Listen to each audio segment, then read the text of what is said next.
번째로 우리에게 반드시 있어야 되는 증거는 증거입니다. 말씀드렸듯이 형태는 중요하지 않고요. 안에 내용이 어떠한지가 중요합니다. 변호사님이 상간 소송을 좀 승리로 이끌기 위해서 증거가 중요하잖아요.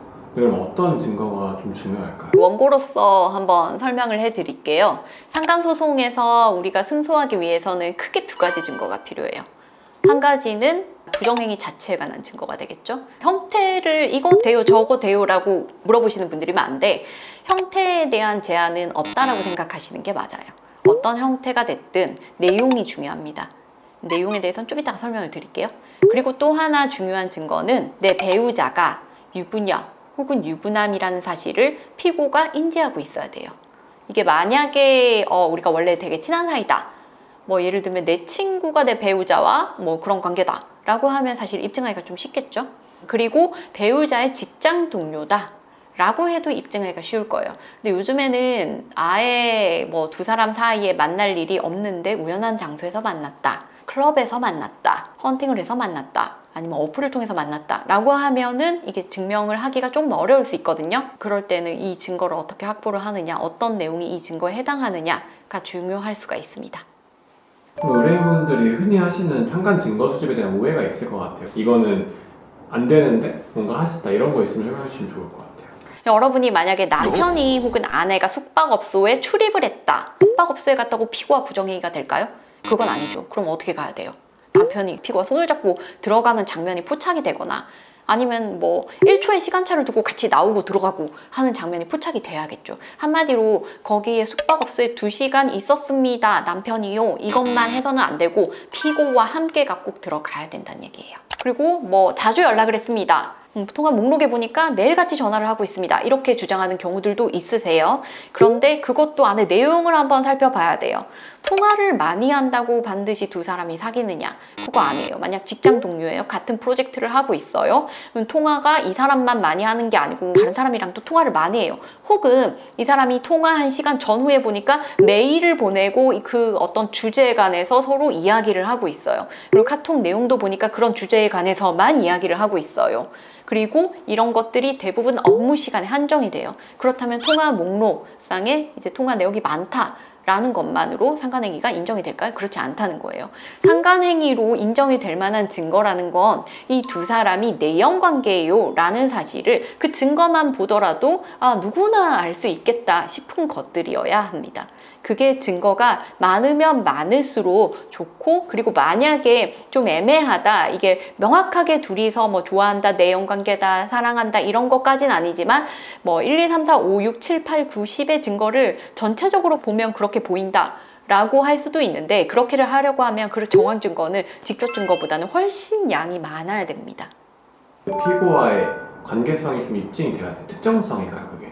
피고가 특정이 되기도 해야 되지만 그 관계도 내연관계인가 이 부분도 증명이 돼야 되는 건데요. 안에 내용을 들어보면은 그런 것들이 드러나는 경우가 있어요. 어저께 만났을 때 너무 좋았다, 뭐 이러고 저러고 뭐 했었잖아. 그 안에 내용 자체가 부정행위를 연상시키는 혹은 그 직접적으로 그걸 지정해서 표현을 하는 그런 내용일 수가 있거든요. 그래서 그런 내용이 있다라고 하면 이건 부정행위 분명한 증거가 될 수가 있겠죠. 하지만 두 사람 사이에 암호를 사용하고 은어를 사용하고 했을 때는 이게 이 뜻이에요, 이게 저 뜻이에요가 어느 정도 드러나느냐에 따라서 될 수도 안 될 수도 있다는 거예요. 그럼 어떤 증거들이 상간소송에서 좀 실제로 사용될 수 있을까요? 가장 흔하게 많이 사용되는 증거는 카카오톡 대화예요. 카카오톡 대화를 우연히 발견해서 상간 사실이 들통나는 경우들이 있는데, 들통났다 라는 것 자체가 두 사람이 보통의 사이가 아니고 불륜을 저지르고 있구나를 그 카톡 내용을 보고 아내가 혹은 남편이 알 수 있었다는 거잖아요. 그러면 그 알 수 있을 정도의 어떤 내용이 그 안에 담겨 있다는 거죠. 물론 거기에서 단초를 잡을 수도 있습니다. 이게 뭐냐면 안에 내용은 별거 없어요. 근데 두 사람이 어제 만났다 라는 거, 혹은 둘이서 어저께 어디에 뭐 갔다 라는 거는 우리가 알 수 있는 경우가 있어요. 근데 내 남편이 어저께 분명히 회사에서 야근 중이라고 했는데 이게 어떻게 된 거지? 라고 의심의 단초를 제공하는 그런 내용만 있을 때도 있어요. 근데 그 단계에서는 좀 더 증거를 찾아봐야 됩니다. 다른 건 어떤 게 있을까요? 남편 중에서 혹은 아내 중에서 통화 내용을 자동 녹음 설정 기능을 해놓으신 분들이 있어요. 그런 분들 같은 경우에 통화 녹음 안에 부정행위의 내용이 있는 경우들이 있고, 또 자주 이제 발견되는 증거는 차량 블랙박스가 있습니다. 차량 블랙박스 같은 경우에는 우리가 사고 났을 때를 대비해서 늘상 켜두잖아요. 차가 운행될 때 늘상 켜져 있는데, 차가 운행될 때 같이 타고 있으면 어떤 이야기를 하거나 혹은 차 운전을 하면서 통화하는 경우들이 많아요. 그러면 이제 통화 내용들이 녹음되는 경우들이 있거든요. 그럴 때는 이제 그 내용들, 또는 이제 같이 모텔에 간다 라고 했을 때 어느 모텔에 들렸다가 왔다 라는 거를 이제 블랙박스를 통해서 알 수도 있어요. 내릴 때, 탈 때 이제 얼굴이 확인이 되는 경우들도 있고요. 그래서 차량 블랙박스도 중요합니다. 그리고 요즘에 또 많이 활용되는 증거 중에 하나는 구글 타임라인입니다. 구글 타임라인 같은 경우에는 본인이 사용하는 경우에는 본인 휴대폰에서 확인을 할 수 있는데, 가끔씩 이제 집에서 아이들이 가지고 노는 어떤 IT 기계에 구글 아이디가 로그인 되어 있는 경우들이 있어요. 그러면은 구글 타임라인도 그 IT 기계에서도 확인이 가능하거든요. 그런 경우에 어저께 남편이 대구 출장이라고 했는데 왜 부산에 있지? 혹은 내 남편이 지금 밤에 야근한다고 했는데 왜 여기 모텔촌에 있지? 왜 회사가 아니지? 이런 생각을 가지면서 지금 여기 이 시간에 여기 있으니까 가서 촬영을 해야겠다 라는 생각까지 이를 때가 있거든요. 그렇게 그걸 보고 이제 따라다니면서 사진을 촬영해서 오시는 분들도 계세요. 한 가지만 더 해볼까요? 증거. 뭐가 있을까요? 너무 많아서. 자기들끼리 이제 추억을 담았다가 성관계 동영상이나 그런 사진들이 자동으로 클라우드에 업로드 됐다가 그걸 우연히 발견하는 경우들이 있었어요. 자녀가 유튜브 보다가 엄마 동영상 이게 뭐야, 이상한 게 나와, 이러면서 가지고 온 경우들도 있었고, 사진은 이제 우리가 직접 따라다니면서 찍은 사진들도 있고, 아니면은 좀 우연히 발견해서 친구가 찍어서 이거 네 남편 아니야 라고 보낸 사진들도 있어요. 네 남편 저기 웬 여자와 함께 있는데 라고 하면 사진 막 찍어가지고 이제 보내주는 경우도 있고, 그리고 요즘에 또 CCTV 보전 신청 많이 하거든요. CCTV 모텔 출입한 내역이나 아니면 호텔 출입한 내역, 혹은 상간자의 아파트나 오피스텔에 출입한 내역, 이런 것들을 확인을 할 수가 있어요. 시간이랑 장소가 조금 특정이 되어야 되는데, 그리고 CCTV가 보관되는 기간이 있으니까 좀 빨리 해야 되는데, 이제 그런 내역들을 보면은 전날 10시에 둘이서 팔짱을 끼고 들어가서 다음날 오전 6시 한 명만 나온다 라고 하는 내용들이 안에 있단 말이에요. 그러면 이제 우리가 좀 증명하기가 용이하죠. 저 하나 궁금한 게, 네. 그러니까 예를 들어서 친구가 이렇게 찍어서 저거 네 남편 아니야 하고 찍은 사진을 보내줬잖아요. 네. 근데 그게 어떻게 보면 불법 촬영 아닌가요? 불법은 불법일 수 있어요. 왜냐하면 내 초상권을 동의 없이 누군가 활용을 했기 때문에 민사상 불법일 수는 있어요. 그러면 그로 인해서 내가 고통받았다 라고 손해배상 청구할 수 있는 거잖아요. 상간소송과 똑같이. 그렇게 했을 때 실제로 판결로 인정되는 손해배상의 정도가 어느 정도냐의 문제인데 30만 원에서 50만 원 정도입니다. 그래서 그게 사건화되는 경우는 거의 없다라고 보시면 돼요. 좀만 얘기해 주실래요, 이번 결혼 사실 알았다는 증거에 대해 가지고. 가끔씩 내 결혼식에 하객으로 왔었던 사람이 상간남 또는 상간녀가 되는 경우들이 있어요.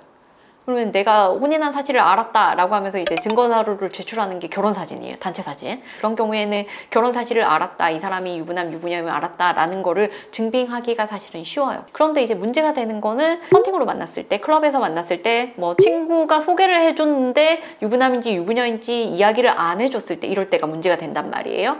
그런 경우에는 사실상 입증자료가 있어야 됩니다.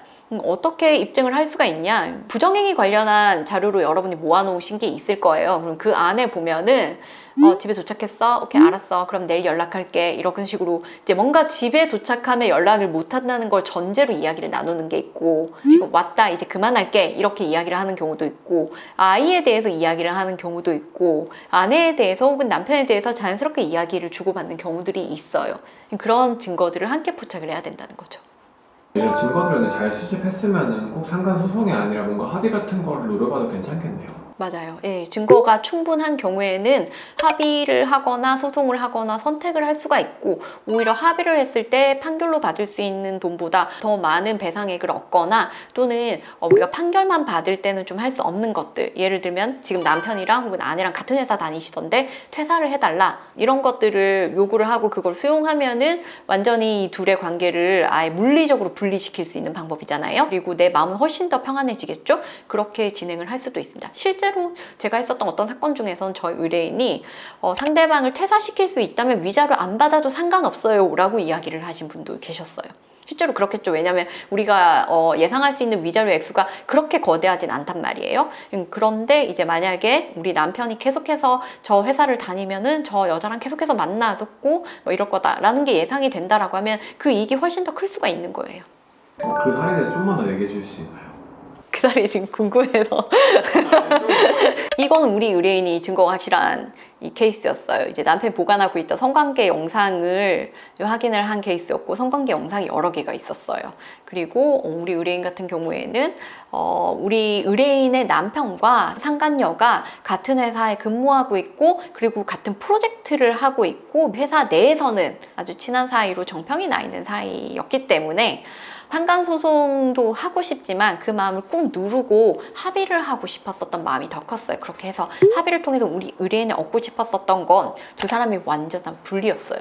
그 회사가 꽤 좋은 회사여서 처음에 우리 의뢰인이 원한 거는 퇴사였는데 퇴사가 안 되면은 좀 다른 팀으로 이전이라도 시키고 싶다 라고 생각을 했었거든요. 그렇게 해서 이제 합의로 진행을 하려고 했었던 사건이 있었습니다. 그런데 실제로는 합의가 안 됐어요. 어떻게 됐나요? 만약에 이 합의에 응하시면은 상간 관련한 자료를 다 폐기하는 것은 물론이고 이 동영상까지 완벽하게 폐기를 하고 만약에 이 동영상이 어딘가에 돌아다니는 게 발견이 된다면 우리가 오히려 위약금을 줄 수도 있다라고 이야기까지 했는데 회사가 좋은 회사였거든요. 그래서 본인은 절대 퇴사할 생각이 없다. 라고 이야기를 하더라고요. 그래서 결국은 이게 합의는 안 됐고 상간사건 소를 진행을 하고 그리고 나서 판결금을 받았습니다. 아마도 우리 의뢰인은 판결문이 나왔잖아요. 그러니까 아마 이 판결문을 기초로 해서 이 회사에 이야기를 할 것 같아요. 인사를 담당하시는 분한테 두 사람이 이러이러한 관계고 나는 가정을 계속 유지하고 싶으니까 이 두 사람을 계속해서 만날 수 없도록 업무를 좀 분리를 좀 해주세요 라고 이렇게 이야기를 할 계획으로 알고 있어요. 그렇게가 된다면은 제가 알기로 회사에서도 그런 내용들이 불편하니까 뭐 당장 이 사람을 해고를 한다라고는 안 하지만 하여튼 회사에서도 그 부분을 신경 쓰고 인사 조치를 할 때 양쪽이 이제 같이 프로젝트나 뭐 이런 거 못하도록 이제 다른 팀으로 보내버린다던가 이런 조치를 취하는 걸로 알고 있습니다.